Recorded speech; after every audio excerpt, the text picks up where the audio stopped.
중요한 거는 이제 딱 이제 규제를 받는 명확한 이제 그 인공지능 카테고리인데요. 여기서는 고영향 인공지능하고 생성형 인공지능 이 두 가지가 사실은 규제 대상이라고 보여집니다. 이거를 유럽에서는 뭐라고 했냐면 고위험 인공지능이었죠. 그리고 저위험, 제한적인 위험의 인공지능 이렇게 3단계가 있었죠. 그래서 위험도에 따라서 AI를 분류했는데 우리나라는 고영향 AI라는 용어가 법에 들어와 있습니다. 그리고 생성형 AI, 생성형 AI는 우리가 흔히 쓰잖아요. 늘상 쓰던 그 산업계의 용어를 우선 들여왔어요. 법적 정의로는 고영향 인공지능이란 사람의 생명, 신체의 안전, 기본권에 중대한 영향을 미치거나 위험을 초래할 우려가 있는 인공지능 시스템이다. 그 영역은 뭐냐면 에너지, 먹는 물, 보건의료, 의료기기, 그리고 원자력, 범죄수사나 체포 업무, 채용, 대출심사, 교통, 공공서비스, 교육까지 기타. 그래서 10개의 카테고리가 기본적으로 있고 여기에 인공지능이 사용되면 사실상 고영향 인공지능이 되는 거죠. 근데 생성형 AI는 이런 영역을 가리진 않습니다.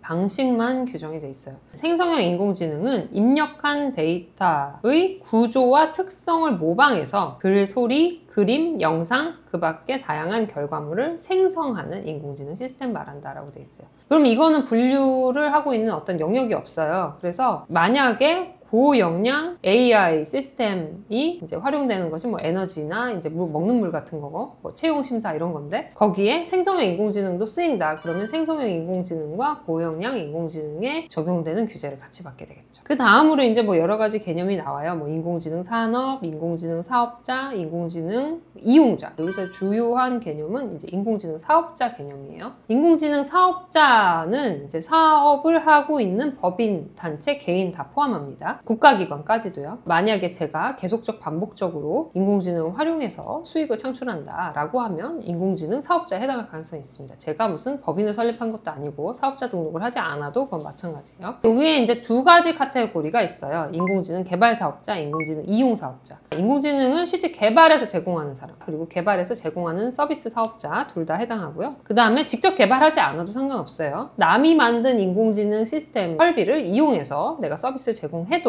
인공지능 이용 사업자에 해당하게 됩니다. 예를 들면 내가 챗GPT를 이용해서 어떤 거를 이제 서비스를 만들었어요. 나의 추론의 베이스는 챗GPT예요. 그러면 그것은 인공지능 이용 사업자가 되는 거죠. GPT를 활용한 다양한 사업들이 있고 그 다양한 이제 애플리케이션들이 있는데 그런 것들은 다 인공지능 이용 사업자에 해당한다. MS 워드에 이제 인공지능이 들어가 있죠. MS 워드를 사용할 때 인공지능 서비스가 함께 제공이 되기 때문에 MS 워드를 제공해주는 마이크로소프트는 인공지능 이용 사업자가 되겠죠. 또 직접 LLM을 개발하잖아요. MS는. 그러니까 당연히 인공지능 개발 사업자도 되겠네요. 근데 그렇다고 해서 이 인공지능 사업자가 모두 고영향 인공지능을 제공하거나 생성형 인공지능을 제공하는 건 아니기 때문에 여기에 이제 주로 규제 대상이 되는 건 사실상 고영향 인공지능 그리고 생성형 인공지능 이렇게 있다라고 이해를 해주시면 될 것 같아요.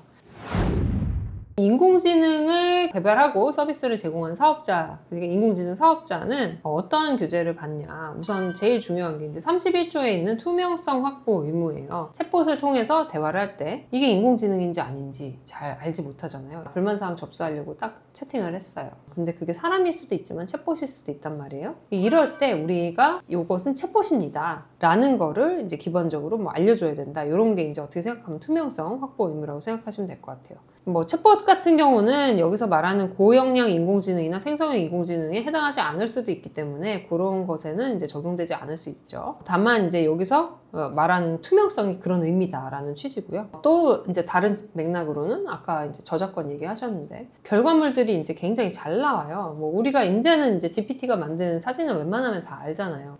약간 인형 같으면서도 3D가 입혀진. 그럼에도 불구하고 이제 이게 굉장히 발전할 거란 말이에요. 이게 사람인지 기계가 만든 건지 인공지능이 만든 건지 혼동이 될 수준에 이르는 시점이 분명히 오겠죠. 지금도 사실 구별이 좀 어려운데 그럴 때 우리는 이것이 인공지능이 만들었다라는 걸 투명하게 알 권리가 있다라고 본 것 같아요. 그래서 이거 투명성 확보 의무가 이제 있는 거고 이 내용은 뭐냐면은 우선 첫 번째로 31조 1항에서는 인공지능 사업자가 고영향 인공지능이나 생성형 인공지능을 이용한 제품이나 서비스를 제공할 때 이 서비스가 인공지능에 기반한 서비스라는 거를 이제 이용자한테 알려줘야 한다는 거죠. 두 번째 번째는 인공지능 사업자가 생성형 인공지능이나 이걸 이용한 제품 서비스를 제공할 때 LLM을 직접 제공하거나 LLM에 기반한 서비스를 제공할 때 이 결과물이 LLM, 생성형 인공지능에 의해서 만들어졌다는 사실을 표시해야 됩니다. 여기서 워터마크를 하라고 하죠. 아까 말씀하셨다시피 우리가 뭐 갤럭시에 이제 붙어 있는 AI를 통해서 뭔가를 만들었으면 자동으로 이게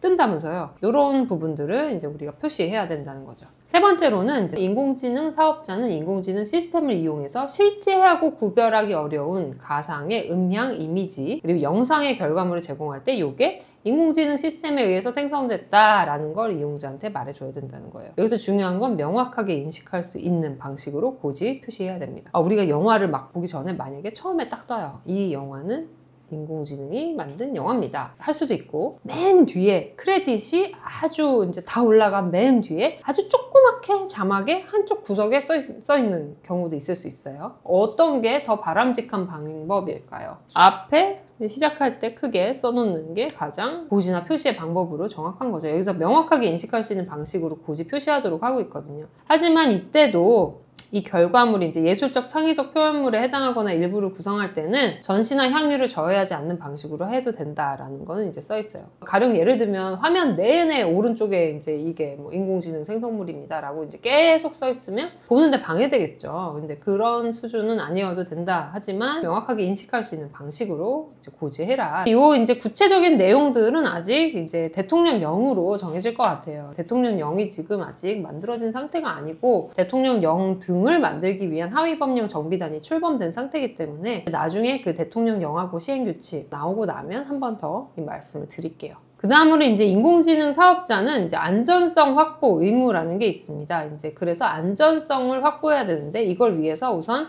이제 전체 수명 주기, 이제 처음에 시작부터 이제 끝까지 인공지능 사용해 끝나는 그 시점까지, 그리고 인공지능 서비스가 제공되기 시작하는 순간부터 끝까지 어떤 위험이 있는지 식별하고 평가하고 이제 이런 발견된 위험을 또 완화하기 위한 조치까지 해야 된다는 게 이제 법에 나와 있어요.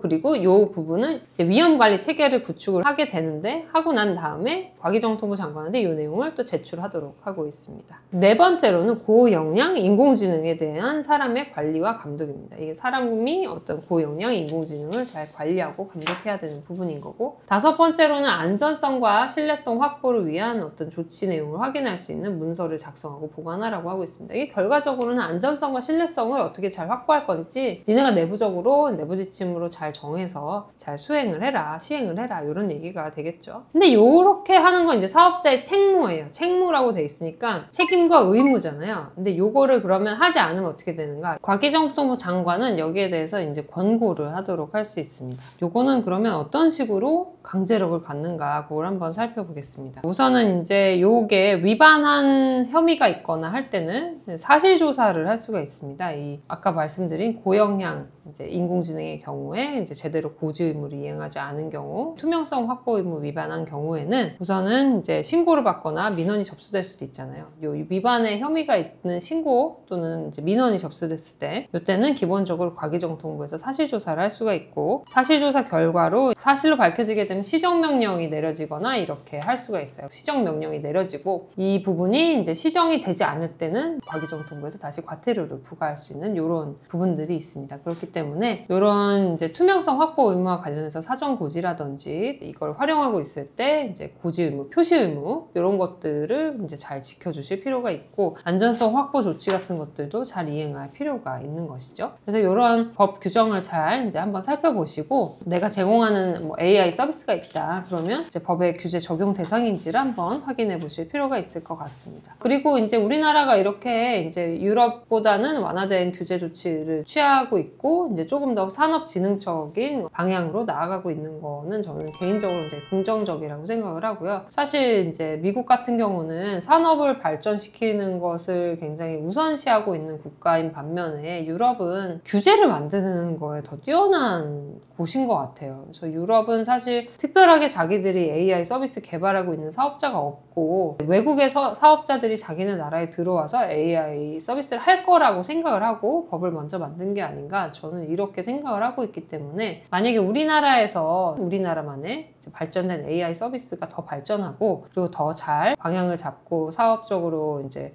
많은 비즈니스가 활성화되기 위해서는 이제 유럽의 방향보다는 미국의 방향이 더 맞다고 보고 어떤 위험에 대해서는 또 이용자 보호를 할 필요가 있기 때문에 어떤 이용자 보호를 중심으로 한 이제 최소한의 입법이 이루어진 이번 입법 되게 바람직하다고 생각을 하고요. 시행령과 시행 규칙이 사실 어떻게 제정되냐에 따라서 이 방향성은 많이 달라질 수가 있어요. 그래서 이거를 하위 법령 정비단이죠. 정비단에 계시는 분들도 이런 어떤 산업적인 발전을 고려해서 많은 이제 산업적인 발전이 이루어질 수 있는 방향으로 정비가 되었으면 하는 바람이 있습니다.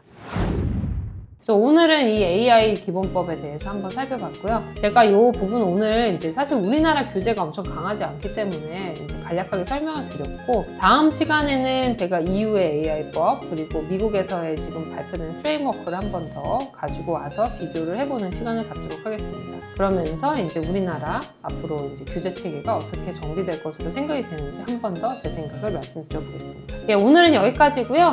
앞으로 또 더 재밌고 좋은 내용으로 찾아뵙겠습니다. 감사합니다.